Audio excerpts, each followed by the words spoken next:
What if demons were never the horned monsters you were taught to fear, but fractured mirrors of the human soul, symbols of shadow, stripped of context and dressed in horror to keep you blind? Imagine a grimoire smoldering in the dark, its pages curling like burned skin, the ink glowing faintly as if written in dried blood.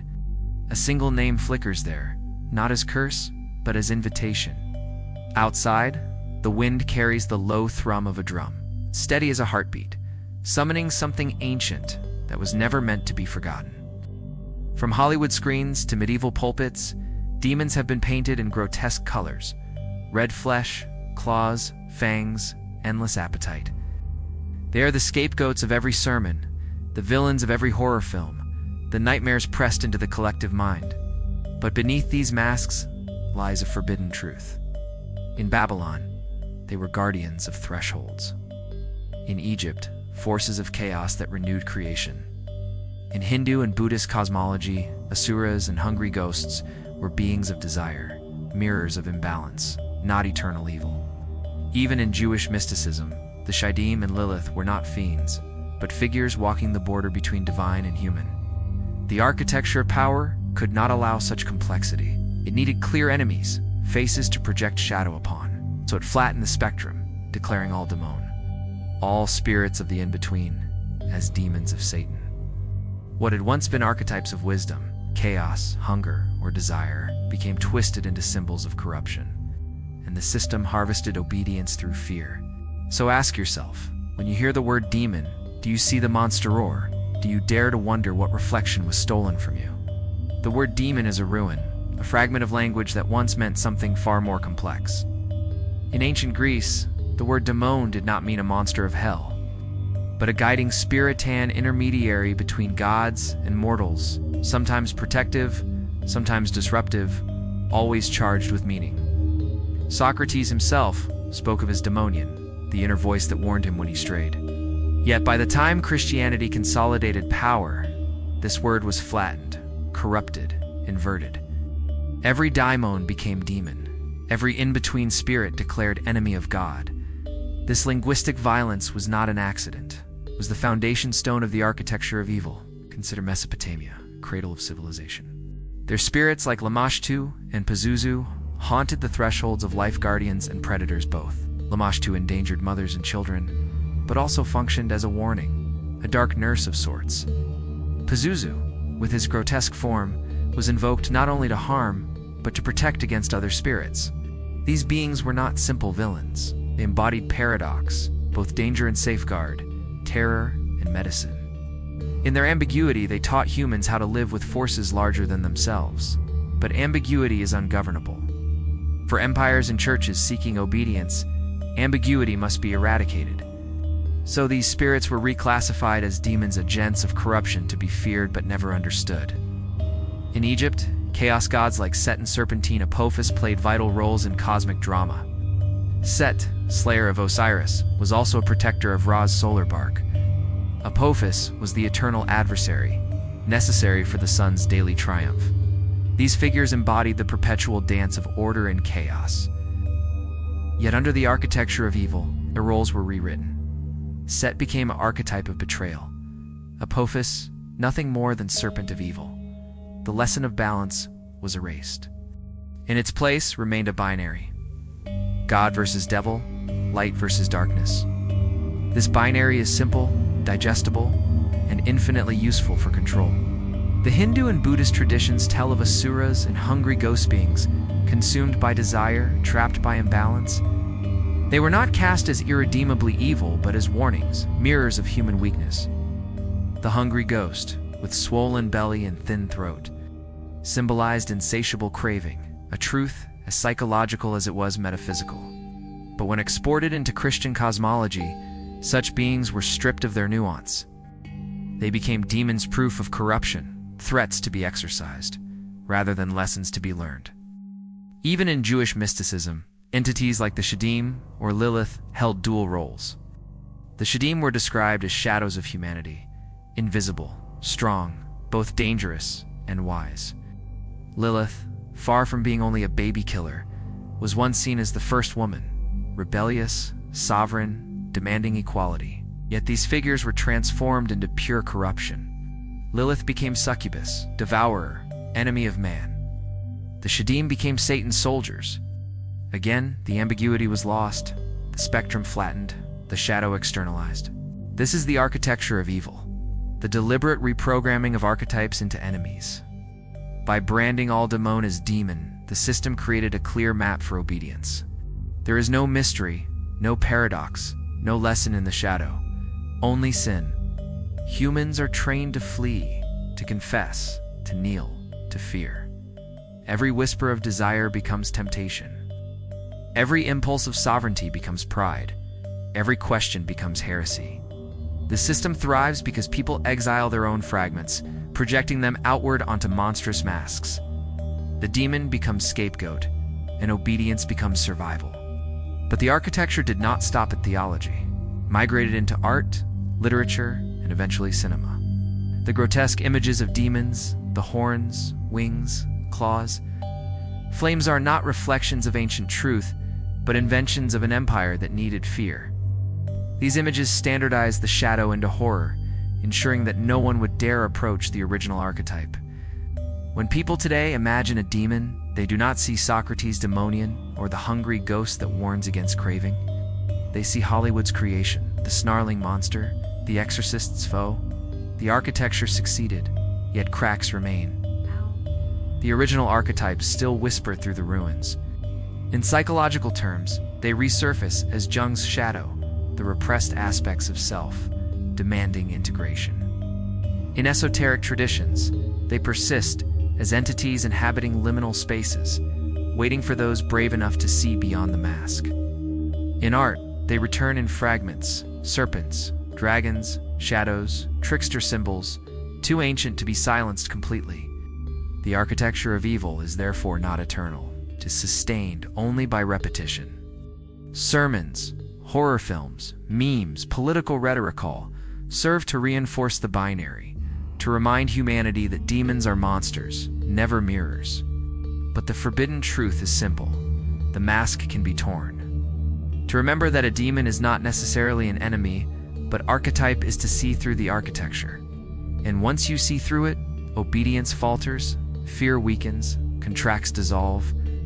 This is why the system must keep repeating the story. Without constant reinforcement, the mask slips. Without ritual repetition, the archetypes awaken again in their complexity.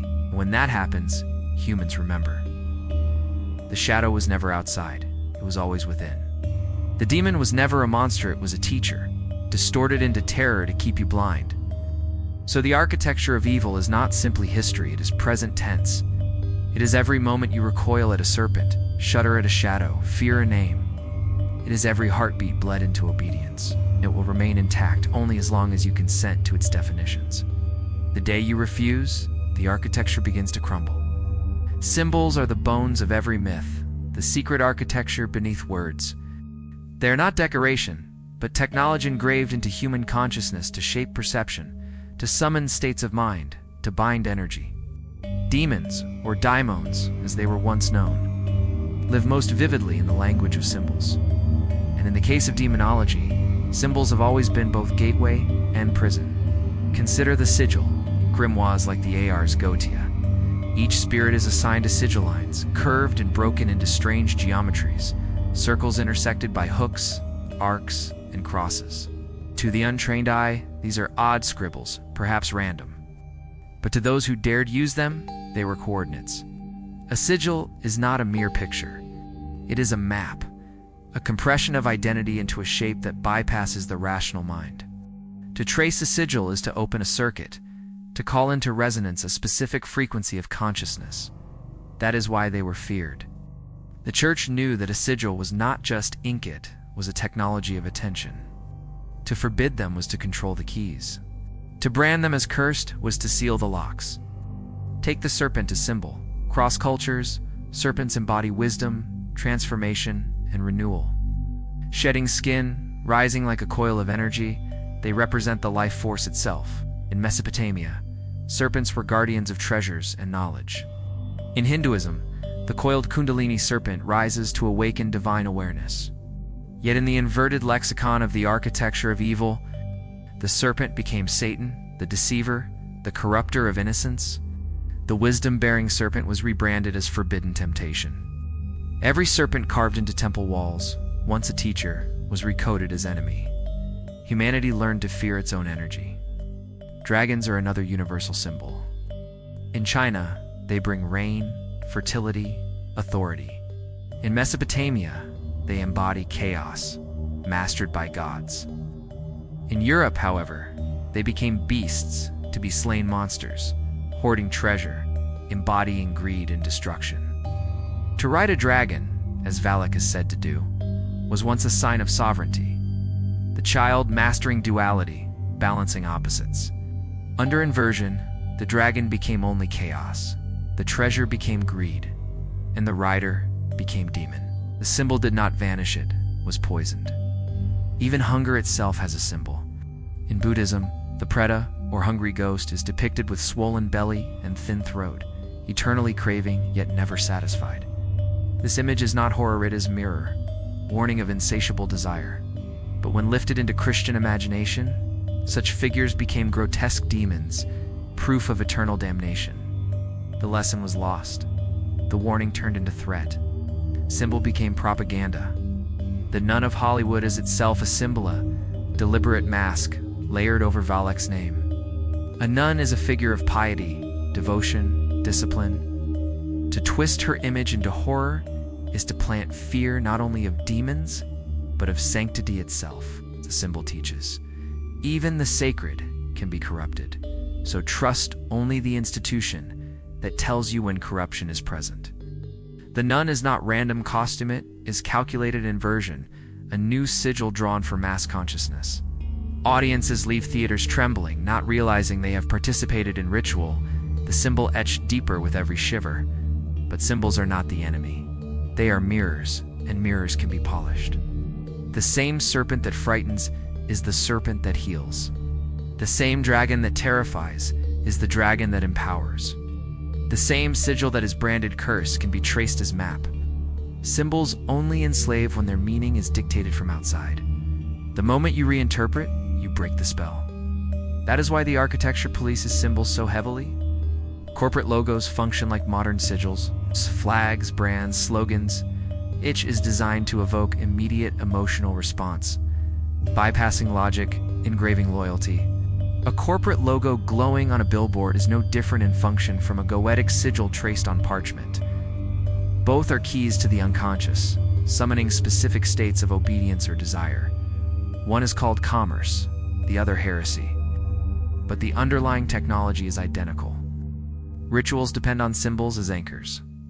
A cross lifted in exorcism, a circle traced in summoning, a crown placed on a monarch's head, a flag raised above soldiers. Each act activates meaning through symbol. Without symbols, rituals collapse. That is why the system cannot allow alternative lexicons. If humans were free to read serpents as wisdom, dragons as balance, hungry ghosts as cautionary mirrors, then the architecture would lose its harvest. Fear would evaporate. Sovereignty would return. To reclaim symbols is to rewrite the script. Imagine tracing a sigil not to summon external spirit, but to awaken fragment of self. Imagine seeing the serpent as your own rising energy, the dragon as your dualities reconciled, the treasure as your hidden potential. Each reinterpretation is forbidden because it dissolves control. Symbols are powerful not because they enslave, but because they can liberate. The forbidden truth is that symbols never die. They persist across cultures, languages, centuries. Even when inverted, they retain their original charge, waiting to be seen again. The serpent still coils, the dragon still roars, the sigil still hums. The architecture can distort, but it cannot erase. And the day you read symbols with your own eyes, not with theirs, is the day chains fall.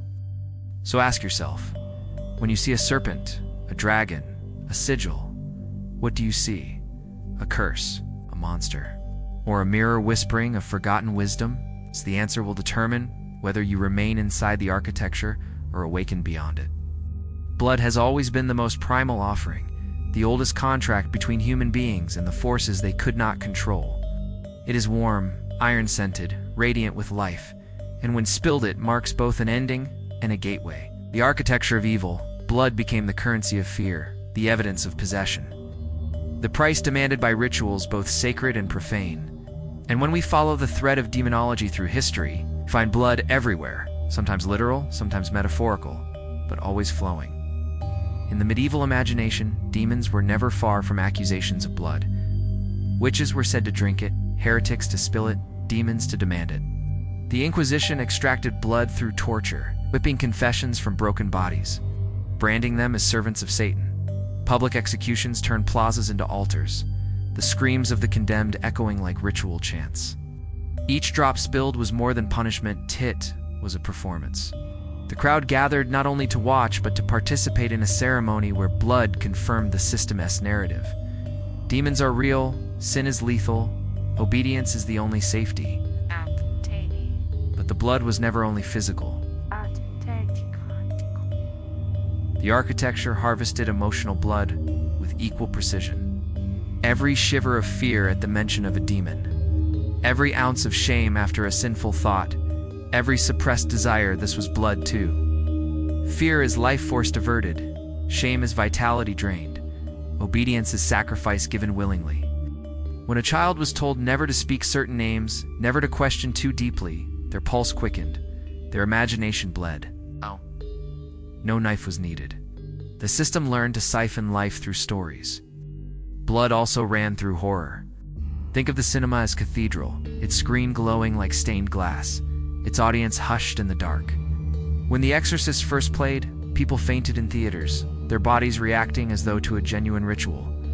Adrenaline spiked, terror surged, hearts raced, emotional blood poured into the chalice of spectacle. When the nun twisted Valak into a pale grotesque, audiences screamed in unison. They thought they were watching fiction, but they were performing ritual. Each heartbeat offered, each gasp a tithe. The harvest continued, modernized through film reels and projectors. Yet blood symbolism is more profound still. To ancient peoples, blood was not merely fluid. It was essence, inheritance, continuity. Bloodlines carried vows, ancestral contracts written not on parchment but in flesh. To say a family was cursed was to say its blood had been bound, that guilt and fear flowed through generations. When demons were invoked in accusations, it was often the bloodline itself that was put on trial. Whole families carried stigma, their descendants forced to bleed obedience long after the original accusation was silenced. This generational bleeding is still with us. Grandmother hides stories of dreams and spirits fearing judgment. Her silence becomes her children's anxiety.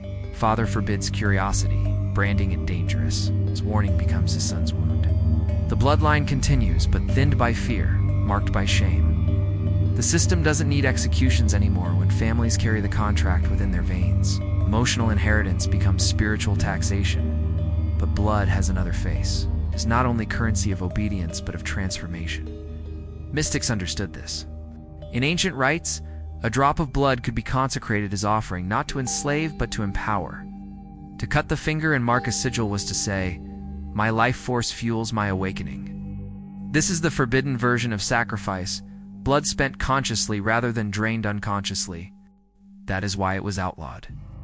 Better that humans fear blood than consecrate it. Better they believe all sacrifice belongs to the system than realize they could choose their altar.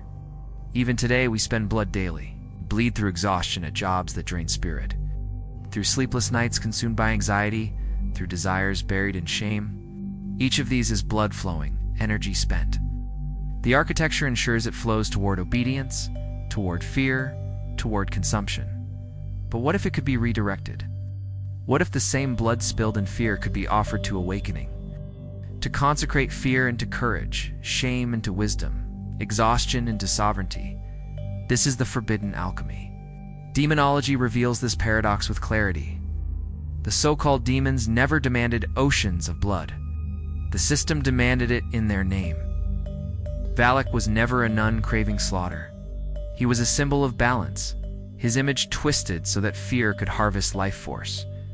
The real demon was the inversion, the architecture feeding on blood, while calling it exorcism, salvation, or entertainment. The forbidden truth is simple. You cannot stop bleeding. To live is to sacrifice. Every day you spend energy, every night you surrender to sleep, Every choice costs vitality. The question is not whether blood will flow, but whose altar it will nourish. Will you keep bleeding into the system that harvests your fear? Or will you consecrate your life force into awakening, integration, sovereignty? When you see blood, ask yourself, is this fear, shame, exhaustion, blood stolen? Or is it devotion, courage, creation blood offered? The line is thin, but once seen it changes everything. But then you understand. Blood is not only currency of control, it is also the key to freedom, the oldest reminder that your life is yours to spend. If blood is the currency of the system, then contracts are its ledgers, the invisible scripts that decide where that currency flows. Every ritual, every whispered vow, every frightened silence is a pact, binding humanity to the architecture of evil. And in the realm of demonology, this truth emerges with particular clarity. The grimoires are full of contracts. Theologies are riddled with them. Families inherit them. And modern society manufactures them in new guises. To understand demons is to understand contracts, both the ones written in ink and the ones etched in fear. The Godia itself is structured as a manual of contracts. Each spirit is introduced with sigil, office, powers, and terms. The magician is told, summon with precision, offer respect, demand service, and expect exchange. Behind every ritual lies logic. No spirit gives without receiving. To speak the name of Valak or payment, to trace their seal, is not performance but negotiation. These were never creatures of random chaos. They were archetypes framed in the language of commerce, of trade. The pact was explicit. Knowledge for offering, guidance for loyalty, treasure for devotion. And yet, this system of exchange was later twisted. The church declared that even thinking these names meant signing a contract with Satan, consent was erased. Architecture announced, you are bound, whether you agreed or not. In myth, the archetype of the Faustian bargain crystallizes this fear. A man trades his soul for knowledge, power, pleasure. The contract is signed in blood, irreversible, damning, but here lies the inversion. In truth, humans make contracts constantly, not once in a lifetime, but daily. Each compromise, each silence, each surrender is a signature. To think of desire as sin is to sin, to kneel in obedience is to sin, to repeat dogma without question is to sin. The Faustian archetype is not warning of demons. It is a mirror of the contracts already binding humanity to obedience. Trauma itself writes contracts. A child punished for curiosity signs an invisible pact. I will never ask again. A teenager shamed for desire signs, I will bury this fire forever. A family that hides stories of dreams and spirit signs, we do not speak of the forbidden. These contracts have no parchment, no ink, no ritual circle yet. They are stronger than any written vow. They pass from generation to generation, encoded in silence, enforced by fear. Demons become their enforcers not because they demanded it, but because the system assigned them as masks of terror. The church institutionalized this economy of contracts. Baptism is covenant. Confession is renewal. Exorcism is dramatic resigning. When a priest lifts a cross and commands a demon to leave, the spectacle appears as liberation. But beneath it, the congregation renews allegiance. The ritual declares, sovereignty belongs not to you, but to the system. The supposed broken contract with demon is actually reinforcement of contract with church. Valak, Lilith, Asuras, Shadim names of archetypes are invoked as excuses to tighten the bonds. Hollywood absorbed this logic and modernized it. Watching The Exorcist or The Nun is a ritual of contract. The audience gathers, lights dim, the forbidden name is spoken, fear rises, and by the time the credits roll, the pact is renewed. Demons equal horror.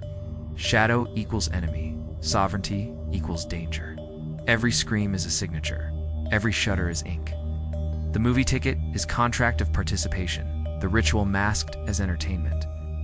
But the most insidious contracts are modern and invisible. Clicking I agree on endless screens. Signing debts that chain decades of labor. Swearing allegiance to flags. Chanting slogans at rallies. All are pacts. The architecture of evil no longer needs witches, covens, or ritual circles. It binds humans through consumerism, nationalism, algorithms. Your time becomes offering, your data becomes signature, your attention becomes sacrifice. The demonic pact is not vanished. It is migrated into digital liturgies. Yet here lies the forbidden truth. Contracts are not eternal, endure only as long as belief sustains them. Even blood signatures dissolve if the signer withdraws consent. The architecture insists otherwise, teaching that contracts with demons are irreversible, that vows of obedience bind forever. But this is propaganda. The mystics who broke free knew. The real pact is with yourself. You decide where energy flows. You choose which altar receives your blood. The sigil traced in fear can be retraced in sovereignty. The name once whispered in dread can be spoken in reclamation. Awakening means renegotiating contracts, to face the shadow and declare, I revoke the pact of silence. I revoke the vow of shame. I revoke the agreement of obedience. In their place, new contracts can be written. I sign with curiosity. I sign with desire. Sign with sovereignty. These are forbidden because they starve the architecture. A human who writes their own contracts, consciously and without fear, cannot be harvested. This is why stories of demons so often end in damnation. The architecture needs you to believe contracts cannot be undone. It needs you to think the bargain is final, the price unavoidable, the pact eternal. But in truth, the ink is fear, the signature is consent, the seal is repetition. Stop fearing, stop consenting, stop repeating, and the contract dissolves. So the question is not whether you have signed, you already have countless times. The question is whether you will keep signing unconsciously, or awaken, tear the old contracts, and write your own. For demons are not jailers, they're mirrors, showing you the agreements you made in silence. Valak, Pomon, Lilith, all the forbidden names, stand at the threshold with one forbidden question. Whose contract are you living by, yours or theirs? The genius of the system is not simply in creating fear, but in rewriting morality itself. The inverted moral code is the architecture's most powerful spell, virtues rebranded as sins, instincts condemned as corruption, and fragments of sovereignty demonized until humanity learns to exile itself. This inversion ensures that even without priests or inquisitors, people police their own souls, terrified of their own shadows. Take innocence. In the ancient symbol of Valak, the child with angelic wings astride a dragon represented pure potential, the paradox of innocence commanding chaos, purity riding power. It was an image of integration. That innocence is not fragile, but sovereign, capable of balance. Yet under the inverted code, innocence fused with power becomes corruption. A child with strength is a possessed child, a threat, a horror movie trope. The message is clear. Innocence must remain weak, or else it is dangerous. Humanity learns to distrust its own purity, fearing the possibility that innocence can wield power. Consider wisdom. Countless traditions. The serpent represents knowledge, renewal, awakening. To command serpents without harm, as Valak was said to do, was once a sign of mastery over hidden wisdom. But the architecture rebranded the serpent as Satan, deceiver of Eden, corrupter of Eve. Knowledge became heresy. Curiosity became sin. Wisdom became temptation. To ask questions is to risk damnation. To seek hidden truth is to open yourself to demons. The inversion teaches that ignorance is safety, while wisdom is corruption. Humanity learns to suffocate its own curiosity, bleeding vitality with every silenced question. Desire follows the same pattern. In Hindu and Buddhist cosmology, asuras and hungry ghosts symbolize craving as imbalance, a lesson rather than a curse. In Jewish mysticism, Lilith embodies unrestrained desire, sovereignty over her own body. These were mirrors, warnings, archetypes of power. But under the inverted code, desire is recast as sin, lust as demonic fire, independence as rebellion. Lilith becomes succubus, seductress, killer of infants. Asuras become pure evil, unredeemable enemies of gods. Desire is no longer mere it, is mask of damnation. Humanity learns to bury its passions, signing contracts of silence and guilt. Even duality itself is inverted. The dragon, two-headed in Valak's imagery, embodies paradox, fire and water, chaos and order, death and rebirth. To ride such a beast is to master balance, to hold tension without collapse. But in the inverted code, dragons are never teachers. They are monsters to be slain, chaos to be eradicated. The archetype of balance is erased, leaving only a binary. One head destroyed, the other exalted. Light without dark, order without chaos, obedience without sovereignty. Humanity is trained to kill its own duality, losing the very integration that might free it. This inverted morality seeps into every layer of culture. Sermons declare curiosity, rebellion, desire, corruption, sovereignty, pride. Horror films reinforce it, portraying knowledge seekers as mad, sovereign women as witches, children with power as possessed. Political rhetoric repeats it, branding independence as dangerous, questioning as treasonous. Even memes play their part, ridiculing symbols, turning archetypes into caricatures of horror. The spell works because it is everywhere, because it is repeated until it feels natural. But inversion is fragile, holds only while unquestioned. The moment you ask why serpents must always mean evil, why desire must always corrupt, why sovereignty must always equal pride, the spell flickers. The forbidden truth emerges. These were never sins, but strengths. The architecture demonized them because they threatened its harvest. Innocence with power cannot be controlled. Wisdom without fear cannot be deceived. Desire without shame cannot be exploited.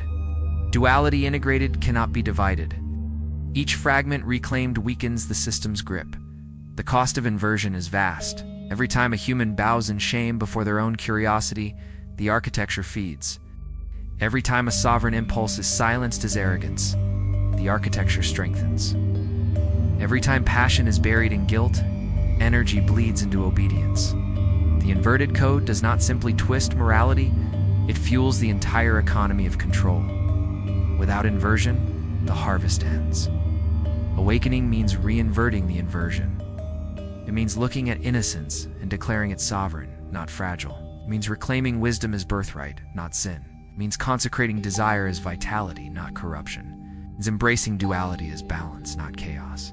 To do this is forbidden precisely because it dissolves the architecture's foundation. The inverted moral code cannot withstand sight. The moment you see, you are free. This is why those who questioned were branded heretics, witches, demon worshippers. They were not condemned for evil, they were condemned for clarity. They dared to look at serpents and see wisdom, to look at Lilith and see sovereignty, to look at dragons and see balance. In doing so, they broke contracts, starved the architecture, and threatened the system. Their punishment was not justice, but spectacle, designed to frighten others into obedience. So the inverted moral code is not divine law, it is programming. It is a mask placed over archetypes, too powerful to be left free. And the only question that matters is whether you will keep obeying it. When you feel desire, will you call it sin or fire? When you feel curiosity, will you call it heresy or hunger for truth? When you feel sovereignty, will you call it pride or crown? The answer determines whether you remain inside the architecture or begin to awaken beyond it. The demons you fear are not corruptors. They are fragments, exiled by inversion, waiting for you to call them home. Rituals are the secret machinery of the system, do not only exist in grimoires or occult circles, but in the everyday performances that shape collective belief. The architecture of evil thrives because humans are immersed in rituals they no longer recognize as rituals. And when it comes to demons, the mask has been reinforced for centuries, not just by sermons and scriptures, but by the unconscious repetition of ceremonies that bind shadow into fear. How? Take the medieval exorcism. The priest lifts a cross, chants Latin invocations, the subject convulses, the crowd prays. On the surface, the ritual is expulsion, banishing the demon, cleansing the soul. Beneath the surface, the real function is reinforcement. Every gasp from the congregation, every whispered amen, every shudder at the sight of possession renews the contract. Demons are enemies. Sovereignty is dangerous. Shadow is corruption. The exorcism does not break a pact. It renews one between the people and the architecture of control. Sermons themselves are rituals. Each Sunday, congregations gather, repeat creeds, confess sins, listen to stories of demons tempting and corrupting. These words are not neutral. They are scripts performed rhythmically week after week until belief etches itself into the unconscious. The demon archetype is kept alive not by encounters with spirits, but by the ritual repetition of their supposed role as corruptors. Even silence after such sermons is ritual. The bowed head, the folded hands, the refusal to question. Art and entertainment have become the new liturgy. Cinema is the cathedral of modern ritual. The lights dim, the screen glows, the audience sits in hushed expectation. When the exorcist or the nun begins, the forbidden name is spoken, the grotesque mask revealed, and hearts begin to race in unison. Fear floods the room, adrenaline rises, screams punctuate the silence. This is not simply storytelling, it is collective invocation, a ritual harvesting emotional blood. Every audience becomes congregation, every film a mass exorcism in reverse. Ensuring the archetype remains chained in terror, even memes and jokes function as rituals. A distorted image of a demon circulates online, captioned with mockery, shared by millions. It seems harmless, but every repetition is invocation, every share another etching into the cultural mind. Ritual does not require candles or circles, it requires repetition. Mockery is still attention, and attention still feeds the system.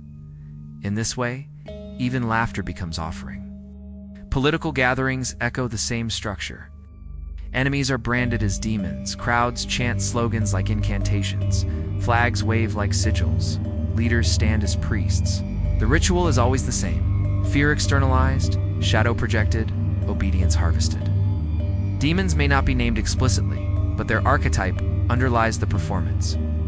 Every rally is an exorcism, every chant a contract renewal, every flag raised a seal impressed upon the psyche. But rituals are not inherently chains, they're engines, tools that can enslave or liberate depending on their script. The architecture's power lies in scripting rituals of fear and ensuring humanity performs them unconsciously. To awaken is not to escape ritual, but to reclaim it, to rewrite the script. Lighting a candle in solitude can become active defiance if it honors shadow instead of banishing it. Tracing a sigil can be liberation if it is seen as map of the psyche rather than curse. Whispering a forbidden name can be reclamation if spoken without fear. This is what mystics and heretics understood. They crafted private ceremonies not to enslave, but to integrate. They chanted in solitude, not to reinforce dogma, but to rewire consciousness. They drew sigils, not as contracts of obedience, but as affirmations of sovereignty. Their rituals were banned not because they summoned demons, but because they stopped feeding the architecture. To reclaim ritual is to starve the system. So the forbidden truth is this: you cannot avoid ritual. Every day you already perform them: when you bow your head, when you laugh at a demon meme, when you watch a horror film, when you chant a slogan. You are always in ceremony. The only question is, whose ceremony is it? Theirs designed to drain you, or yours written to integrate and awaken? To reclaim ritual is to flip the current. Instead of bleeding unconsciously into fear, you consecrate consciously into freedom. You stand before the serpent and call it wisdom. You light a candle and honor the shadow. You draw the circle not to trap a spirit, but to remind yourself you are whole. These acts may look small, but they are forbidden because they end the harvest. The system thrives on your unconscious ritual. The moment you awaken and write your own, the mask slips, the architecture cracks, the demon ceases to be monster and becomes mirror. For rituals are everywhere. They are the heartbeat of the architecture, the rhythm of its harvest. But they can also be the pulse of awakening. The choice is not whether you will perform them, you will. The choice is whether you will keep playing their script or dare to write your own. Awakening does not arrive as thunder splitting the sky. It creeps like dawn through fog, dissolving shadows one by one, till you realize the monsters you fled were never what they seemed. To awaken to the system is to see the masks for what they are: fabricated costumes draped over archetypes, too dangerous to leave unclaimed. Demons were never horns and claws, but mirrors of shadow. The architecture built its power on convincing you otherwise. The first stirrings of awakening begin with suspicion. A whisper in the mind asks, Why do all these symbols repeat across cultures? Why does the serpent mean wisdom in one world, temptation in another? Why do demons and grimoires appear as guides or teachers, yet on screens they are only predators? That suspicion cracks the surface. You begin to see the architecture at work, not divine law, but programming. From suspicion grows grief.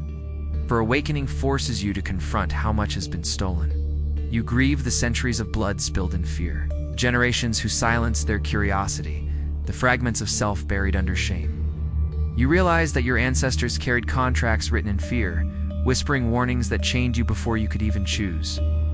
You grieve not only their bondage, but your own.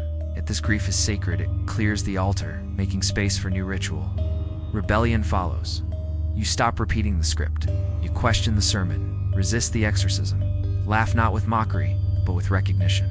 You dare to trace a sigil, not in fear, but in curiosity.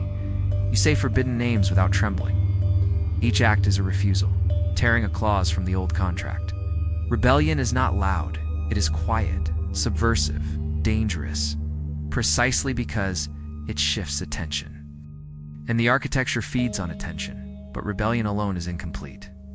To awaken fully, you must integrate. This is where the forbidden truth emerges. The demons you feared are fragments of you. The hungry ghost is your craving. Serpent is your wisdom. The dragon is your duality. Lilith is your sovereignty. Ovak is your innocent power. But to integrate means to welcome them back, to dissolve the mask of horror and embrace the archetype within. This is why the architecture fights so hard against it, because integration starves its harvest. No longer bled by fear, you consecrate energy into wholeness. Integration also reveals the mechanics of ritual. You see that you have always been in ceremony every day. The question was never whether, but whose script. Awakening means rewriting ritual. Lighting a candle becomes declaration of sovereignty. Breathing becomes invocation of balance. Whispering a forbidden name becomes pact with yourself, not with Satan. In reclaiming ritual, you turn the architecture's weapon into your own tool.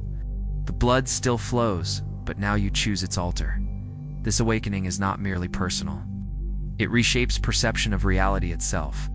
Jung called it shadow integration. Modern physics hints at unseen fields. Mystics call it gnosis. The language varies, but the pattern is one. Consciousness is receiver. Reality responds to attention. Archetypes manifest through ritual. Demons are not monsters lurking outside, but frequencies resonating within. The architecture of evil taught you to project them outward, to fight shadows on the wall. Awakening brings them home. And with this comes vision. You see the system as stage set, elaborate theater maintained by repetition. Priests, politicians, filmmakers, influencers, all actors, knowingly or not, reciting the script. Crosses, logos, flags, hashtags, all props, modern sigils, keeping attention bound. Horror films, sermons, memes, rituals, renewing contracts. The entire architecture depends on blindness. Once you see the strings, the puppets lose power. Yet awakening carries a cost. The system punishes those who refuse to play. You may feel isolated, mocked, condemned as heretic or mad. But solitude is sovereignty. Better to stand crowned and whole in the shadows than to kneel fragmented in the light of illusion. Awakening demands courage, but it also offers freedom. You are no longer bled by fear. You spend your blood consciously, consecrating it to growth, creation, integration. The forbidden truth is this: you were always the ritual. Your attention was the incense, your heartbeat the drum, your fear the offering. The architecture only borrowed what was yours. To awaken is to reclaim it. You are the summoner, the circle, the sigil, the spirit. Demons are not jailers, but mirrors, showing you what you exiled. To awaken is to walk into that mirror and embrace what waits. So ask yourself, will you keep performing their rituals, bleeding into their contracts, obeying their inverted morality? Or will you awaken, reclaim your fragments, and write a new script? The choice has always been yours. The system trembles not at demons, but at humans who dare to awaken. Demons were never monsters. They were mirrors of the shadow you were taught to fear. The mask was built to blind you, the ritual designed to drain you. Now the choice is yours. Obey their script or awaken to your own. Comment your thoughts and subscribe. The descent has only begun.